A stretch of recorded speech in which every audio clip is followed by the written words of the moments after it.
আসসালামু আলাইকুম। দেখেন আজকে আমার ছেলের স্কুলে ক্লাস পার্টি ছিল। ক্লাস পার্টিতে খাবার দিয়েছে। দেখেন একটা 7 আপ, একটা পানির বোতল, বিরিয়ানি, উস্ট, ডিম, আবার এটি দিচ্ছে হচ্ছে শশা। আমি তো আবার কথা কবার পারি না, তো যাই হোক আবার ভালো করে কই। দিচ্ছে হলো বিরিয়ানি, রোস্ট, ডিম, একটা মরিচ, শশা, 7 আপ, পানি, সাথে আবার কি দিছে জানেন?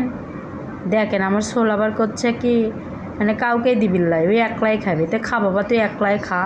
আর দেখেন সাথে আবার এটি দিছে একটা টিস্যু, আবার একটা পেঁয়াজি। দেখেন আবার দেখেন আজকে আমরা খাওয়ার জন্য রান্ধিলাম মাছের হচ্ছে ঝোল, শীতের সকাল বলে কথা। এটি আবার শাক, লাউয়ের শাক ভাজি।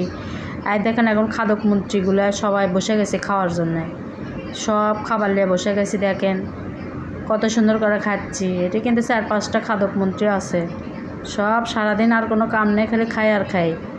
তবে খাবারগুলো কেমন ছিল আপনারা একটু কমেন্টে এসে বলে যায়।